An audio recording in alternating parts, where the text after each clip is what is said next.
Réalisé dans la rubrique Maurienne Mag, cette semaine, Maurienne Rétro vous propose d'écouter à nouveau le talentueux violoncelliste Adrien Frazeson-B. Direction l'église de Saint-Jean d'Arves afin d'écouter cet artiste hors du commun. Allez, retour en arrière et en musique s'il vous plaît.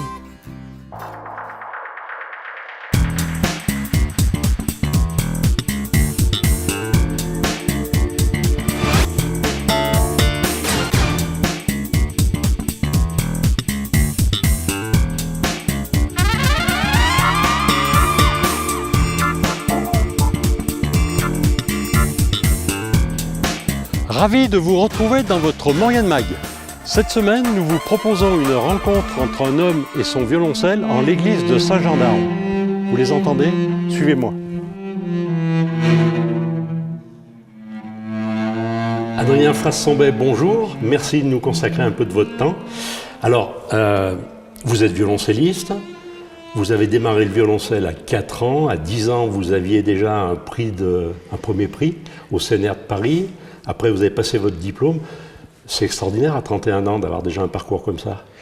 Eh bien, c'est vrai que j'ai pu commencer le violoncelle très très tôt et n'étant pas issu d'une famille de musiciens, comme on dit, il se trouve que ça a été par des initiatives de petits villages. Moi, je suis né dans un petit village à Olioul, dans le sud de la France, et c'est des initiatives de villages qui m'ont donné envie et qui m'ont fait entendre la musique à mon oreille de tout petit enfant comme ça, qui m'a donné envie de devenir musicien professionnel et d'entamer ce travail conséquent qui a permis d'être musicien professionnel. Mais c'est une vraie passion. Absolument, oui. Ça, on peut pas. La passion, c'est un mot qui est absolument nécessaire dans ce métier parce que c'est un métier qui est difficile. On se prend beaucoup de claques dans la figure, mais le fait d'être passionné et d'avoir cette envie de partager, ça nourrit. Ça nourrit beaucoup. Alors vous avez un prix de conservatoire de violoncelle et de musique de chambre. Absolument, oui, tout à fait. Alors j'ai le prix du CNSM, comme on dit, le Conservatoire supérieur de Paris, voilà, parce qu'évidemment, après les nombreuses pérégrinations régionales, il a fallu aller dans la capitale. Et puis à 18 ans, voilà, j'ai eu mon prix de violoncelle et de musique de chambre. Alors, la musique de chambre, c'est le dialogue avec d'autres musiciens, donc que ce soit en trio, en sonate ou en quatuor. Voilà. Ouais, tout à fait. Votre violoncelle qui est là encore dans sa boîte, eh là, oui, il est là. Bien protégé dans sa boîte de carbone. C'est presque un monument historique, il date du XVIIe siècle. Oui, absolument. Il a été fabriqué par un éminent luthier vénitien. C'est ça. C'est ça. Tout à fait.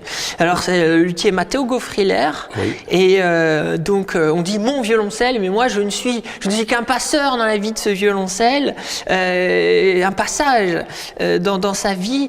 C'est vrai que cet instrument m'est prêté par diverses fondations parce que c'est absolument pas possible d'être propriétaire d'un instrument qui est un monument. Donc voilà, j'ai cette chance de pouvoir le faire vibrer. J'espère le faire avec le plus d'honnêteté possible, rechercher des sonorités, en prendre soin aussi.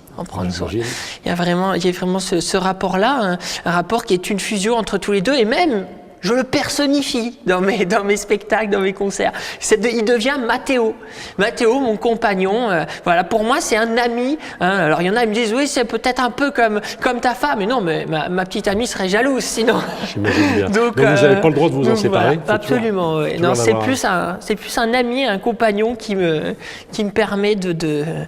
Alors, à propos de ce violon, vous aimez à dire que pour vous, cet instrument, c'est pas qu'un violoncelle, c'est une voix tout-terrain. Alors, expliquez-nous un petit peu, comment ça, une voix? Eh bien, une voix déjà parce que cet instrument, il a une sonorité vraiment très proche de la rondeur lyrique. Et il se met très très bien en vibration. Et la vibration, c'est le vibrato. C'est cette voix lyrique qui, quand j'étais tout petit, me fascinait par l'opéra. Et de retrouver ce côté lyrique avec un violoncelle m'a toujours fasciné. C'est peut-être aussi certaines origines à la fois mauriennaises que j'ai, mais on n'est pas très loin de l'Italie aussi. Et forcément, dans ma famille, il y a des gens italiens. Du côté de ma mère, c'est Ferrante. Et donc, c'est ce côté vocal, cette recherche de la sonorité vocale qui m'a toujours fasciné. Une voix sans frontières. Très bien. maintenant, on va vous écouter dans un morceau que vous allez nous interpréter, et puis on se retrouve après. D'accord.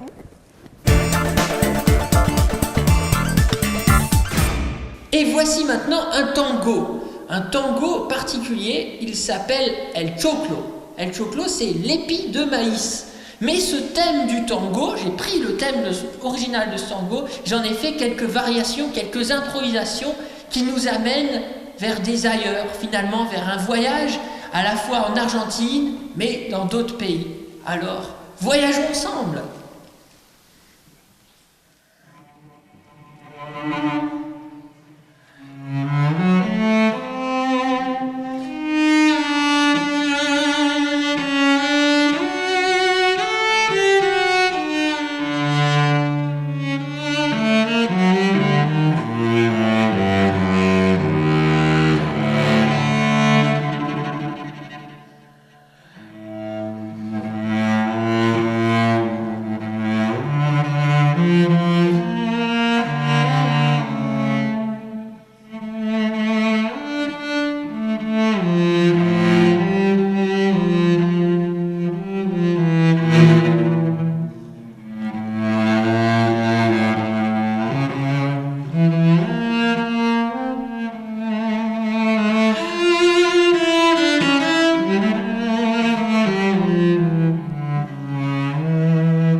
Alors Adrien, vous rentrez d'une tournée en Chine, en Jordanie, vous avez été aussi en Normandie. Alors on en parlera, un violoncelle et une voix.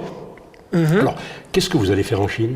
Alors, en Chine, j'ai été invité avec mon ami Guo Gan. Guo Gan, qui est un très grand joueur de haru. Le haru, c'est un violon chinois qui se joue assis comme le violoncelle, avec 2 cordes et avec un archet. Et il a une sonorité absolument magnifique. Et j'ai eu la chance de collaborer avec lui. Il travaille avec les plus grands, Didier Lockwood, Lang Lang, notamment. Et c'est vrai que ce duo est devenu une sorte de fusion entre ces 2 instruments que rien ne prédisposait, puisque il n'y a pas de répertoire dans ça. Donc on a complètement trouvé des œuvres, on les a, et d'ailleurs nous avons des envies de stimuler des compositeurs vivants à écrire pour ce duo, et c'est quelque chose qui va se faire. D'ailleurs nous avons un projet de disque, et nous nous sommes retrouvés invités par l'ambassade justement de France pour ces années de 50 ans de collaboration diplomatique entre la France et la Chine, par le festival Croisement, qui est un des grands festivals chinois, et on est passé 3 semaines à faire des concerts, et chose merveilleuse, nous sommes réinvités en 2015. Ça c'est merveilleux. Voilà. Et alors, pour terminer, votre actualité là pour les mois à venir, qu'est-ce que vous allez nous préparer là? Alors, une actualité qui est totalement dans cette dynamique, dans cette direction, puisque je suis présent dans des festivals populaires tels que le Défestival, qui sera le 26 septembre sous la Tour Eiffel, Champ de Mars à Paris, et je vais dialoguer avec Georges Schmitt, qui est un flûtiste de Pan, donc des harpes et une chorale, donc tout cela en dialogue. Ça va être un moment absolument magique.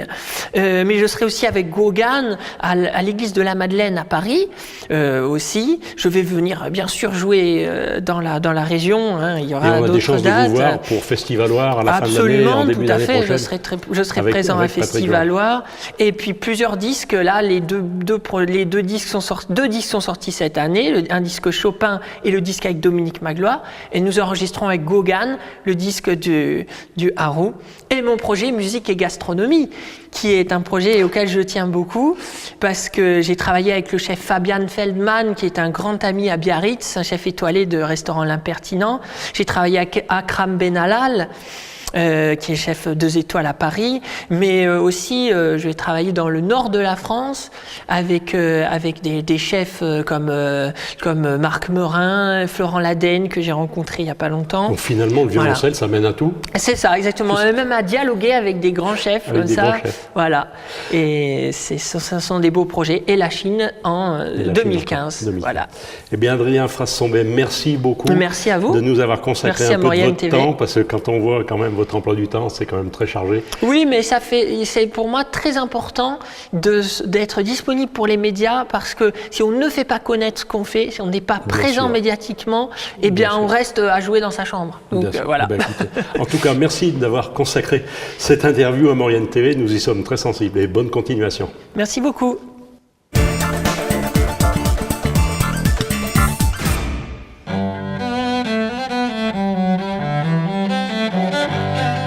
Votre Maurienne Mag est terminée. Merci de votre fidélité et à très vite pour un nouveau magazine.